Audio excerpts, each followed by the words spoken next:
अपना पसंदीदा सीरियल गुम है किसी के प्यार में सीरियल डेली सबसे पहले देखने के लिए हमारे चैनल को सब्सक्राइब कर लें।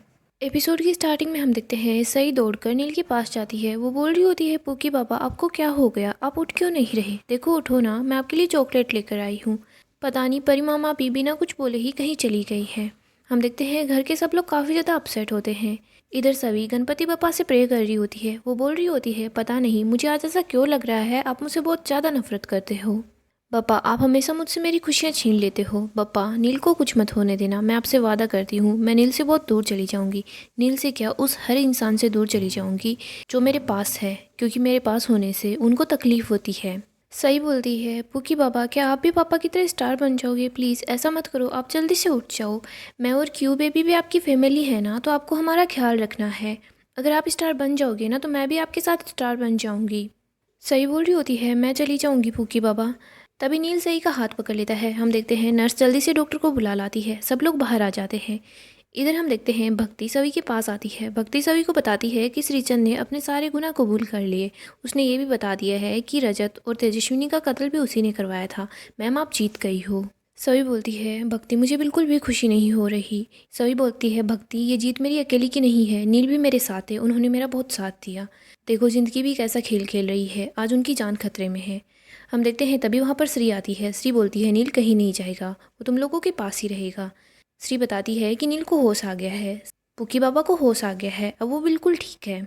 सही बोलती है, परी मामा मैंने उनके लिए प्रे की थी, आप भी उनके लिए प्रे कर रहे थे ना? सवी बोलती है हाँ। श्री सवी को बोल रही होती है, सवी बेटा मुझे माफ़ कर दे, रजत के जाने के बाद मैं इतनी तकलीफ़ में थी कि मैंने तुझे दुख देना शुरू कर दिया। बेटा तू गलत नहीं थी, गलत मैं ही थी। सवी तूने हमेशा हमारे परिवार का ख्याल रखा है, हम लोगों से बहुत प्यार किया है, लेकिन तूने एक बात गलत बोली। दादी कभी भी माँ की जगह नहीं ले सकती, भले ही मैं इनको कितना भी प्यार क्यों ना दूँ, लेकिन तेरे जितना प्यार मैं इनको नहीं दे सकती। तू सबसे अच्छी माँ है। श्री बोलती है, सवी ये बच्चे तेरे ही हैं और मैं फिर से बोल रही हूँ, तू दुनिया की सबसे अच्छी माँ है, बेटा मुझे माफ़ कर दे। सवी श्री को गले लगा लेती है। श्री बोलती है, देख अब रो मत, जो कुछ होना था वो हो गया, मैंने तय कर लिया है, मैं तारा के पास मुंबई चली जाऊँगी। मैं और रीति आज ही हम चले जाएंगे। देख इस शहर ने हमसे बहुत कुछ छीना है, लेकिन तुझे नई जिंदगी दी है। श्री कियान को सवी को थमा देती है। सवी अपने बच्चों को ले और ज़िंदगी की नई शुरुआत कर, वो भी नील के साथ। इधर हम नील को देते हैं। नील को होश आ जाता है। नील अपने सभी परिवार वाले को पहचान जाता है और नील याद करता है कि पहले क्या क्या हुआ था। नील सवी को देखता है तो उसे याद आता है कि वो कैसे पहली बार सवी से मिला था। इधर सभी सोच रही होती है, गणपति बप्पा थैंक यू, नील को होश आ गया है, अब मुझे इनकी ज़िंदगी से दूर चले जाना चाहिए, मुझे पता है इनको मेरी ज़रूरत नहीं है। सभी वहाँ से जा रही होती है।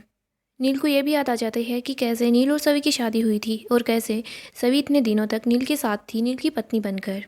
फिर हम 2 दिन बाद का सीन देखते हैं। हम देखते हैं नील अपनी आई को बोल रहा होता है, आई घर जाने से पहले मुझे किसी से मिलने के लिए जाना है। नील की आई बोलती है, किससे मिलना है? नील बोलता है, मुझे सवी से मिलना है।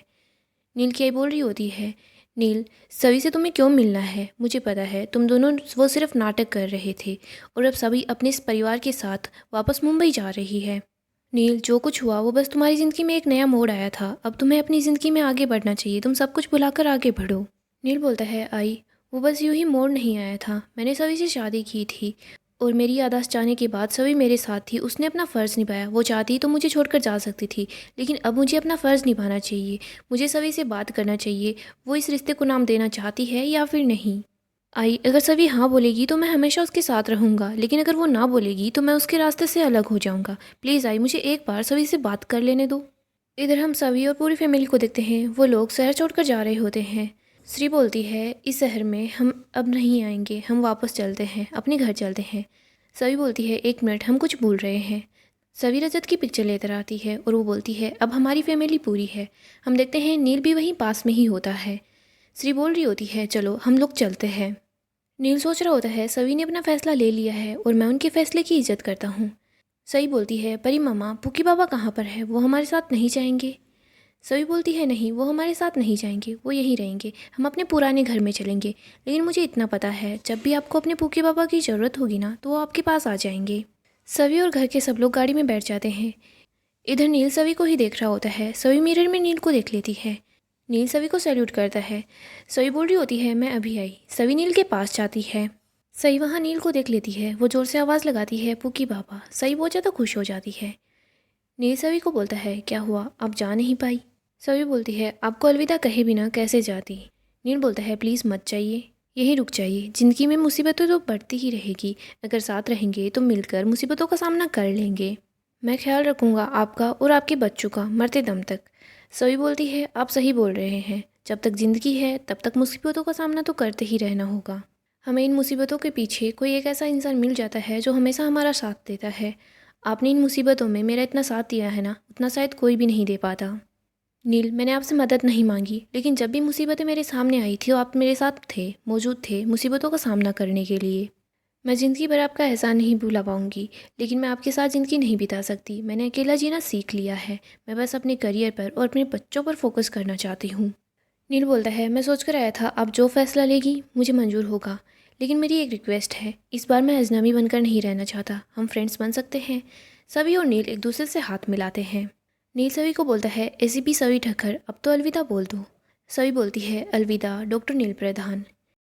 फिर हम देखते हैं ये दोनों एक दूसरे से मुंह मोड़ लेते हैं। फिर हम देखते हैं दोनों अपने अपने रास्ते पर चल पड़ते हैं। सभी और नील दोनों ही इमोशनल हो जाते हैं। सभी गाड़ी के अंदर बैठ जाती है और वो मुंबई के लिए निकल जाती है। सभी काफ़ी ही ज़्यादा इमोशनल हो जाती है और एपिसोड यहीं पर एंड होता है। गाइस, ऐसे ही सीरियलों की अपडेट जानते रहने के लिए आप हमारे चैनल को सब्सक्राइब करें और वीडियो को लाइक ज़रूर कर दें।